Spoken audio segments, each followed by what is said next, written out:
Hi, Daddy. Are you waiting for me? Polina was happy when she left the institute and saw her father. He did not share his daughter's joy. On the contrary, he looked dissatisfied and irritated. Judging by the schedule, classes ended half an hour ago. The man did not consider it necessary to warn his daughter about his visit. He knew that he would find her at the exit exactly at 3 o'clock. But, as luck would have it, she decided to stay late today and make her father wait.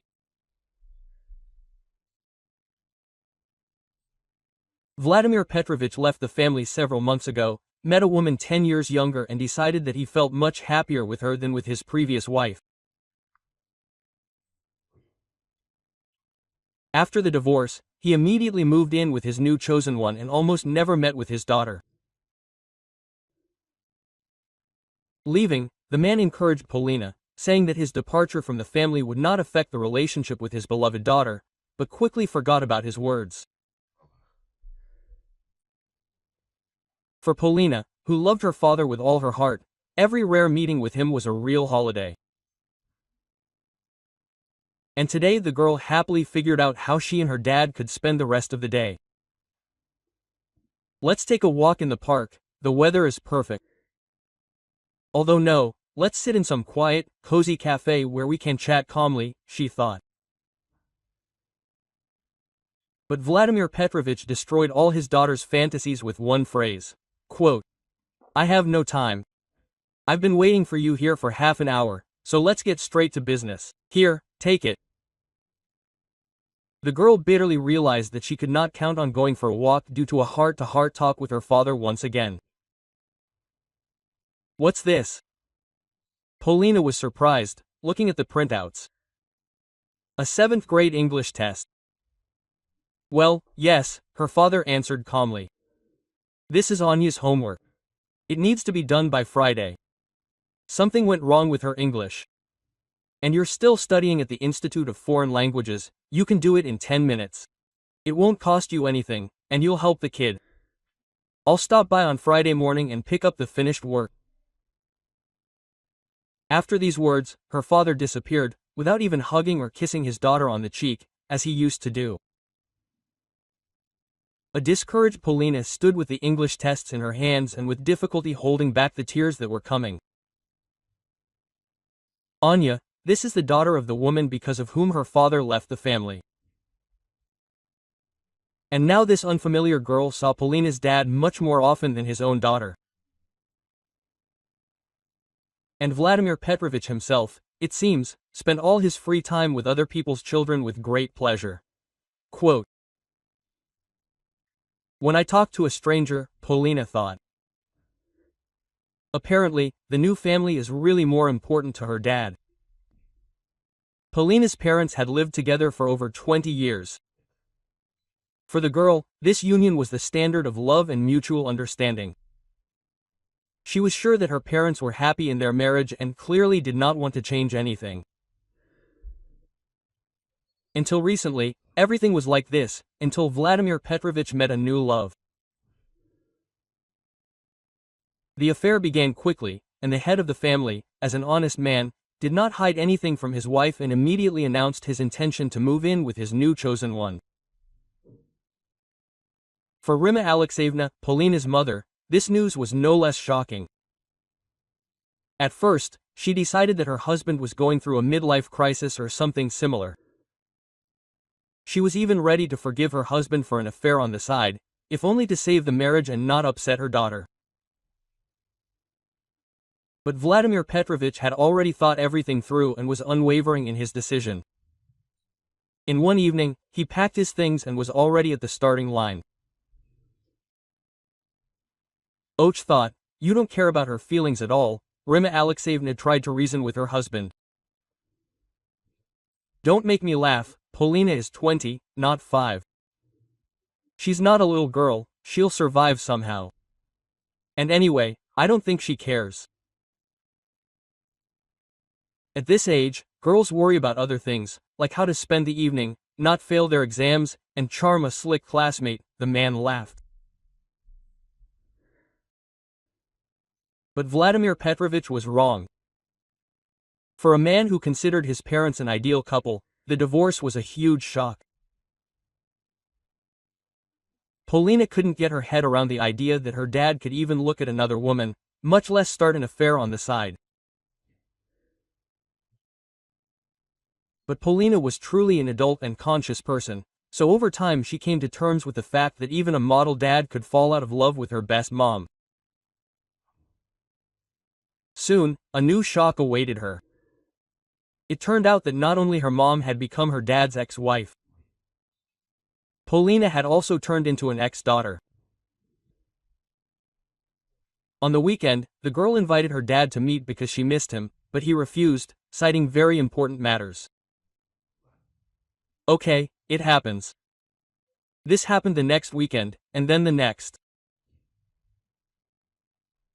One day, the man finally managed to find half an hour to meet with his daughter, but even then he talked about his new chosen one and her children all the time. He proudly showed Polina photos of someone else's boy and girl.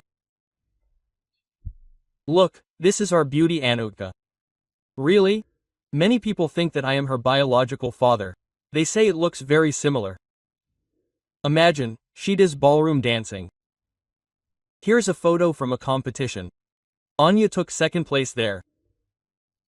Vladimir Petrovich told the story with rapture, not noticing that his daughter was looking at him point blank, and her gaze was full of sadness. However, the girl was not going to give up so easily, because this is her dad. The dad who carried her in his arms, looked after her when she was sick, encouraged her before exams, danced with her at the graduation ball and dreamed of going to his beloved daughter's wedding as soon as possible. Quote, "No way," Polina firmly decided, "such a strong connection cannot be broken so easily." The girl did not want to play war with her father's new partner. If this was his choice, what would she have to accept? Polina, as it seemed to her, acted more wisely and decided to make friends with her father's new family. She invited Vladimir Petrovich with his wife and children to a cafe to get to know them better. But that day, Polina could not shake the feeling that she had shown up at a family gathering without asking. The dad's chosen one and her teenage children communicated only with him, and did not pay any attention to Polina. And the father himself actively maintained a conversation with other people's children, and stubbornly ignored his own daughter. In the end, the girl could not stand it and delicately hinted to her father about this. Vladimir Petrovich only got angry in response. She was not a little girl to throw such tantrums. Daddy, you see, doesn't pay any attention to her. It's funny. Stop it, it's time to grow up. Get used to the fact that you are no longer my only favorite. And it will get better. When the evening was over, Vladimir Petrovich got up from the table and said to his daughter, "Thank you, everything was delicious. We even had a good time, but we have to go. We haven't stayed so long. The children still have homework to do, and don't forget to pay the bill." Polina's eyes widened. At first she even thought that her dad was joking, but his face showed that Vladimir Petrovich was serious. "I have to pay the entire bill," the girl clarified just in case. "There are 4 of you and I am alone." Quote, "It would be fair to divide it up somehow." Of course, that's the way it is. He who invites, pays. You seem to be familiar with the rules of etiquette, but you are still surprised. If it is too expensive for you, then there was no need to invite. Well, yes, Violetta, Dad's friend, picked up. Otherwise, we would not have come. We do not have enough money to hang out in cafes. After all, we are raising 2 children. It is your initiative, you pay. Vladimir Petrovich took Violetta by the hand and confidently headed for the exit. And Polina remained sitting at the table and counting how much money she would have left after this feast. After all, Dad and his new family were not particularly modest, while she herself limited herself to a cup of coffee and a cake. In the end, Polina could not even pay for dinner. She did not have enough money. There was nothing to do but call her mother. Under the condemning glances of the waiters, the girl sat and waited, when Mom brings the missing amount. What kind of people are they? They order a lot and then disgrace themselves. I wonder what they are counting on. The girl heard the conversation of the employees when she was leaving the cafe, but she was more worried not about the fact of disgrace, but about her father's attitude towards her. Mom did not ask Polina unnecessary questions. Perhaps she wanted to say something like, "I told you so." She really did tell Polina several times that she should not impose herself on her father. If he wanted, he would call himself. But it was too painful for her to look at her upset daughter. Then the girl asked, "Why is he treating me like this, as if I offended him? Some 3 months ago everything was great, we got along great. Did everything really change so abruptly after his meeting with this Violetta?" Quote. To which Mom calmly replied, "That happens to men. Some, when they leave their families, say goodbye to the past." Quote. How is that possible? Polina objected. He raised and loved me for 19 years. Can this really be just crossed out? Mom had no answer to this question. Polina did not want to believe her mother's words. Quote, Dad can't just stop loving me in a week, she reassured herself. What was happening was also new to him. He would soon get used to his new status, calm down, and everything would be like before between us.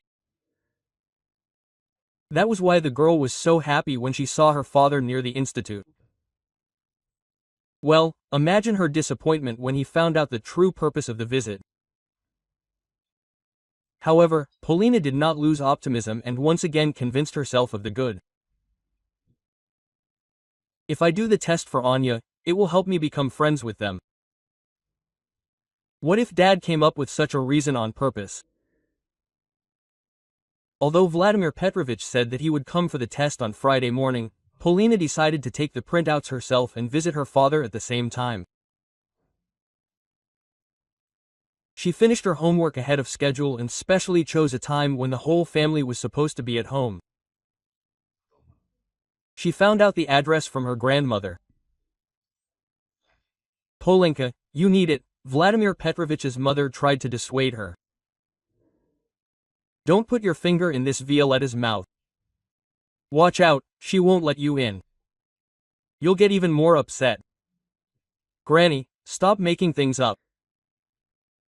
A normal woman is just wary of us all for now. Everything will be fine, you'll see. Polina reassured her. The girl, of course, hadn't counted on a super warm welcome. She understood that not everyone would justify themselves to an uninvited guest. But reality turned out to be much more cruel. Violetta, opening the door, snatched the printouts from the girl's hands and thanked her dryly, as if it wasn't the daughter of her loved one standing in front of her, but an unfamiliar courier who was simply doing his job. The woman was about to close the door in Polina's face, but she asked, Maybe you should call your dad?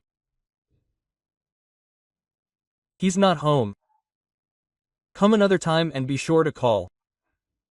Showing up to strangers without an invitation is bad manners. And anyway, it's better to meet somewhere on neutral territory. I didn't come to strangers, I came to see my own father, Polina reminded her. Your father has another family, and you're a stranger to us. So stop hanging around here without an invitation. The woman slammed the door in front of her, but before that, Polina managed to hear her father's voice coming from the living room. Who's there? Polina hoped that her dad, having learned about her visit, would catch up with her and invite her over for a cup of tea. He wouldn't necessarily scold his common-law wife for her rude treatment of his own daughter. Well, Polina didn't even get any gratitude for the tests. What apologies could there be? Polina walked home and thought, "That's it, I've made my 5 steps forward and even more. If a new family is more important to him and he doesn't want to communicate with me so much, then I won't force myself on him. After all, I also have a sense of self-worth. And let them do the English ones without my participation." Quote. Since then, she really stopped writing and calling her father.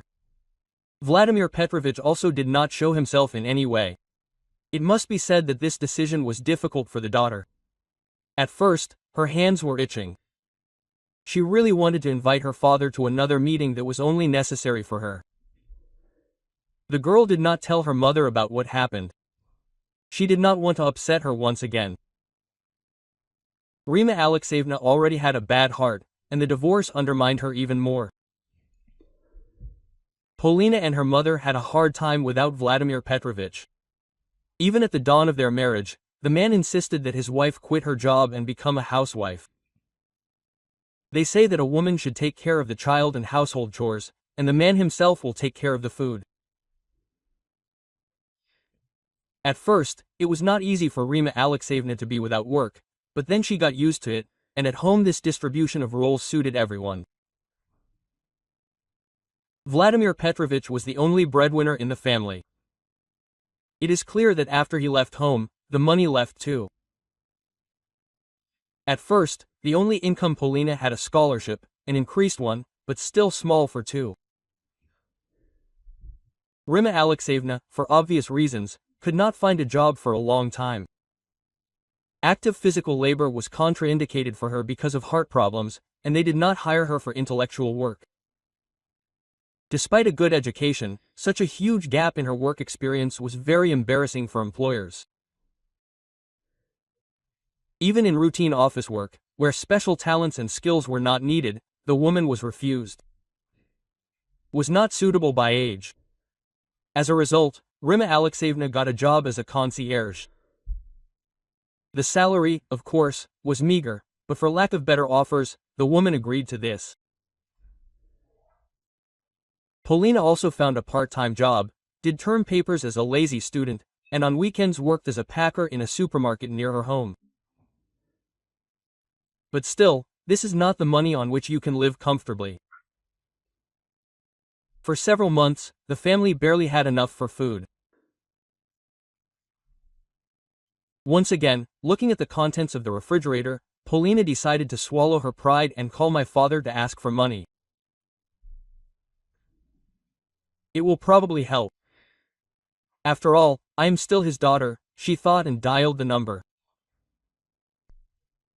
In the past, young people started working at 14, and you are almost 20, a healthy mare, her father responded discontentedly. Why should I sponsor you? You have to work hard if you don't have enough. Well, I work part-time, but it's still not enough. I can't quit my studies, can I? Polina tried to justify herself. My mother and I are having a hard time. Can't you help? After all, this was at your request. She quit her job then and stayed at home all these years. And now they don't want to hire her anywhere. They say she has no experience. Just don't blame me for your problems, her father got angry. I slaved away for you for 20 years, and you got used to it. But I'll have to wean myself off. I can't sponsor you for the rest of my days. Polina bit her lip painfully. She was about to hang up and erase her father from her life forever. But then, after thinking for a minute, he softened. Okay, I'll give you half-baked aunties some money, but I won't let you sit on my neck.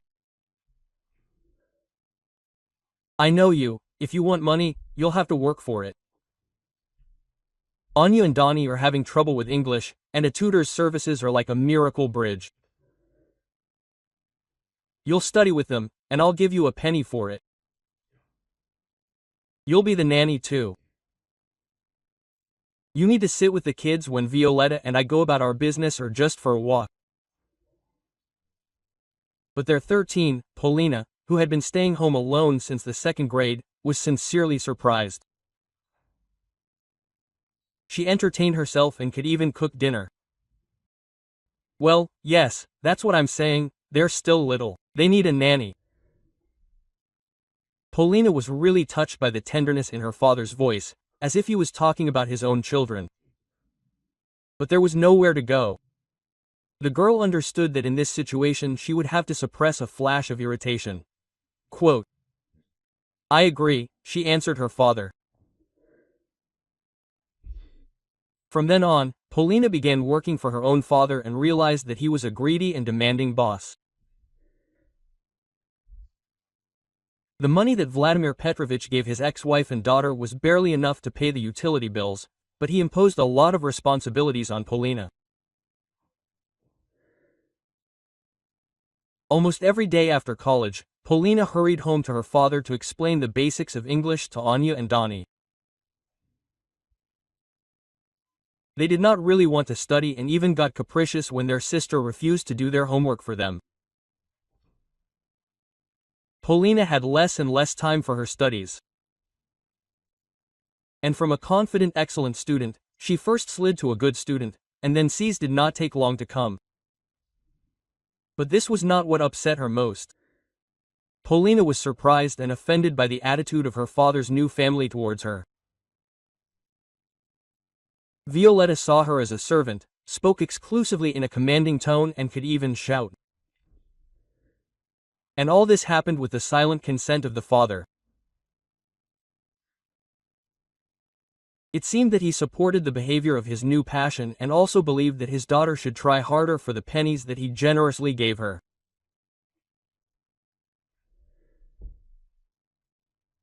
Anya and Daniel were rather spoiled children and, despite their age, poorly adapted to life. In Polina, the family found not only a tutor, but also a nanny. Vladimir Petrovich and Violetta could easily demand that she sit an extra hour with the children or cook them something to eat. In addition, the girl was constantly getting into trouble for the teenagers' bad grades. Despite all Polina's efforts, the children did not learn the material well, and in general did not really try to strain their brains. One day, Polina honestly admitted to Violetta, "I try as best I can, but Anya does not want to study, and little depends on me here. Maybe you should convey to them the importance of studying?" "It depends on you," answered Violetta. "It is your responsibility to engage them and motivate them to study. So you are not trying. Just like your useless mother. If she had tried harder to be a good wife, maybe you would still have a daddy." Polina needed money, so she tolerated all the attacks from her father's family. But the girl could not stand the insults addressed to her mother. Her hand seemed to fly into the air on its own and stopped on Violetta's cheek. She froze for a second, and then screamed shrilly. Vladimir Petrovich immediately came running to the screams. "She hit me, quote, ouch, my cheek is burning. And I only made a remark about the children's grades," Violetta read. The head of the family did not listen to his daughter's excuse. He grabbed her by the hand and dragged her out of the apartment. Quote, "I don't want you to set foot here again," he screamed. "I won't let my family go for lunch. And if you show up here again, I'll call the police." "What about me, Mom? Aren't we your family anymore? Why have other people's children and a woman you've known for a few months suddenly become more important to you? A person has the right to choose his own family." "I made my choice," Vladimir Petrovich answered. "I'm a young man, as they say, in the prime of my life. I'm not even 50 yet. I have a long way to go. And I want to live with a beautiful woman, not a second-hand old woman like your mother, who's not interested in anything except borscht and cleaning." Quote. Polina automatically noticed this discrepancy. So, a man is young at 50, and a woman of the same age is an old woman. Well, let's say your previous wife no longer suits you, and you decide to change her for a new one, Polina was indignant. But what about me? I haven't stopped being your daughter. Just don't reproach me now. I've fulfilled my fatherly duty and even exceeded it. Did you have a happy childhood? Of course. Raised, educated, put on her feet. Yes, you have the foundation for a normal adult life. And from now on, row it yourself. I don't owe you anything and stop stalking me. After these words, Vladimir Petrovich slammed the door right in his daughter's face. Polina again decided not to tell her mother about the quarrel with her father. But she understood everything from her daughter's tear-stained eyes and uncharacteristic silence. Usually, she was tactful and did not pester her daughter with questions, but this time she could not stand it. Are you so upset because of Dad? What happened? Did he offend you again? Nonsense. It's okay. Polina tried to look casual and even tried to force a smile so as not to worry her mother. But she was not doing well. This time, Rima Alekyevna decided not to give in so easily. I understand that you don't want to upset me, but you can't keep your feelings to yourself either. Tell me, it will make you feel better. I won't leave you alone, Mom smiled. Then Polina told her mother in detail everything about the slap, the fight with her father and his words. The girl immediately regretted her talkativeness. Oh, you fool, you really should have told me everything, she scolded herself. She could have kept quiet about the old woman, but after these words, Mom got sick and grabbed some pills. The old woman, then, she bitterly noted. This is how much she thanks me for the years of care and a happy marriage. I wish you, my daughter, never to face anything like this. Mom, you are so strong and wise. Polina hugged Rima Alexeyevna. If a man had done this to me, I would have gone crazy with resentment and anger. First I would have punched him in the face, then his mistress, and then, probably, I would have fallen into depression for several months. How do you cope with this? Why are you so calm? Our story with your dad is over, but my life does not end there. I stopped being a wife, but I did not stop being a mother, and my heart aches for you. It's a shame that Dad abandoned you like this and now behaves like a pig. Parents can quarrel, make peace and break up as much as they like, but this should not concern children. Even if they are not children for a long time. The woman did not lie. Her heart really ached for her daughter. The woman did not lie. Her heart really ached for her daughter, and very much so. Polina realized this when Rima Alexeyevna suddenly fell silent in the middle of the conversation, turned pale and fell. Everything happened in a matter of seconds. A minute ago, her mother was talking calmly, and now she was lying on the floor and not moving. Polina immediately called an ambulance. The doctors arrived quickly, took the patient to the hospital, but this did not save her. An hour later, Polina, numb with grief, was left alone in this world. She was sitting on a bench near the hospital where her mother was brought,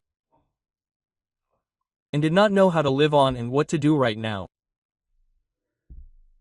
Her hand dialed a familiar number on its own. Now Polina felt like a little girl who vitally needed the support of a loved one, and she called her father. Vladimir Petrovich picked up the phone only after the third ring. Quote, After the first time, it was unclear that I did not want to talk to you. Why are you calling? Say what you need, he barked irritably. Mom is gone. She died today, Polina sobbed into the phone. I'm near the hospital now. There was silence on the other end of the line, and her father responded a little more softly. It's a shame, but what can you do, we'll all be there. Polina was so surprised that she even stopped crying. For a second, she thought she had dialed the wrong number. Could a father really support his child like this, who had just lost the person closest to him? That was all he could say about the death of the woman he had lived with for so many years. Polina had heard, of course, that people deal with shock and loss differently, but judging by her father's reaction, he was not at all touched by the news. Quote, "Are you coming?" she asked. "I think so. When you decide on the date and time of the funeral, write to me, I'll try to come. I won't drag the kids with Violetta. Why would they need it? Is that true? But I can't right now, I have a lot to do. And by the way, don't count on financial help either. We're tight on money now." Polina wasn't thinking about money at all now. She didn't call her father, nor did she do anything about it. But after Vladimir Petrovich's words, the girl realized that she really needed the money to organize a decent farewell. She was even going to tell her father about it, but he seemed to read her thoughts and decided to get ahead of her requests. "Violetta and I planned a grand wedding. We ordered handmade rings. She's looking at a designer dress, a limousine, a rooftop restaurant, all that stuff. In short, we've already spent a lot. It's scary to imagine how much more we still have to invest in this event. So not a penny extra. Sorry. Are you really ready to spend all the money on the wedding and not, will you allocate for the funeral of the woman with whom you lived for so many years?" Polina was sincerely surprised.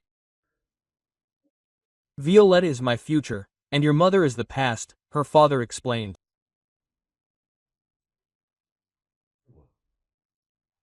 "She is your mother, and no one to me. Therefore, her farewell is only your concern. Moreover, you are an adult and capable." Quote, "I already told you, I gave you everything you need to start, and you have no right to demand anything more from me. It's time to finally grow up." At that very moment, Polina clearly understood that she was now truly on her own. "We are children, show us our parents." And today the girl lost her only and loving parent. Vladimir Petrovich muttered something else about the importance of independence and that modern youth is too childish since they cannot take care of themselves. But Polina was no longer listening to him. She hung up.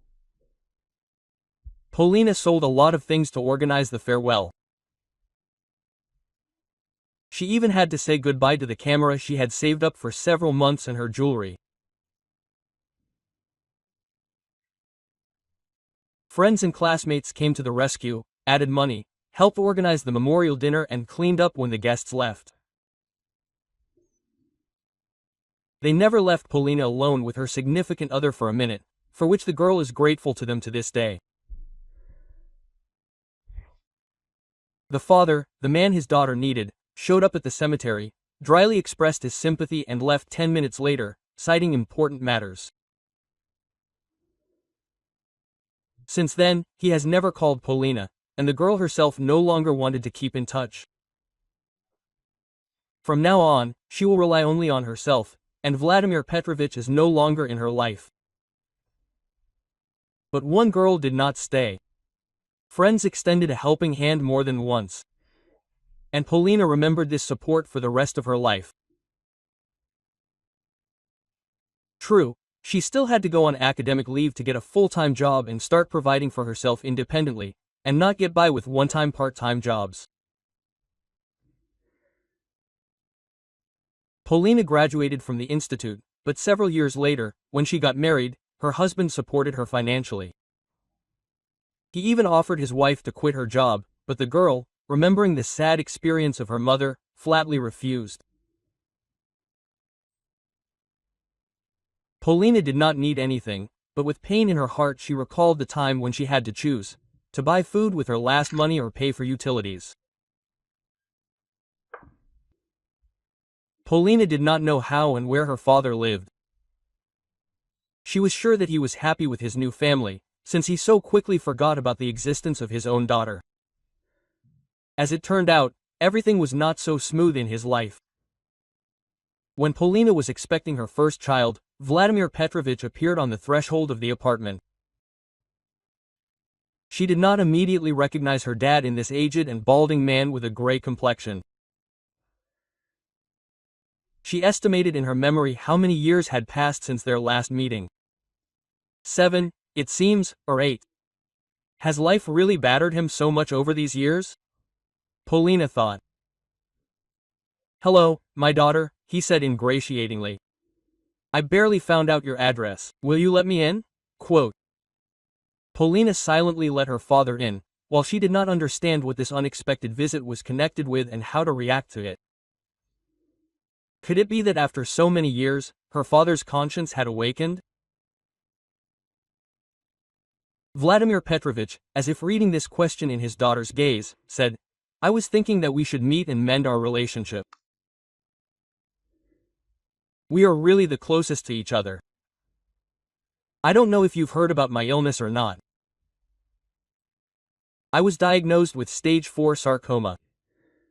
I can't work, you understand." Violetta said that she didn't sign up to take care of a sick person and kicked me out. They say she's already gotten together with some businessman. Anya and Donnie don't want to see me either. But I've done so much for them, I've never refused them anything. After school, I got them into college, bought them an apartment. They even called me dad, but now I've become unnecessary. What ungrateful little pigs. Polina silently looked at the old man, who vaguely resembled her father, and understood that she felt nothing for him, not even pity. He was just a man from the past, who had nothing to do with her now. Quote. "You could give me some money," Vladimir Petrovich summed up. "My pension is tiny, I can barely make ends meet. I see you've got yourself a good life. By the way, I never doubted you." Quote. Polina took out her wallet and emptied it of everything there was, change and a couple of large bills. She handed all the money to her father and said, "This is all I can help you with. Please, don't come here again. You made a choice that you've never doubted in so many years. Now ask for help from the family you chose." Quote. Polina pointed to the door with her gaze. He obediently walked toward the exit. "Are you really going to abandon your own father?" "My daughter, I was wrong, but you need to be able to forgive," Vladimir Petrovich appealed to her conscience, stopping at the door. "I don't owe you anything. You're an adult, you're confident, you'll somehow get by on your own." After these words, Polina closed the door in her father's face, as he once did. Thank you for listening to the story to the end. Please support the channel with a like. It won't be difficult for you, but it's very important to me. Until next time, yeah.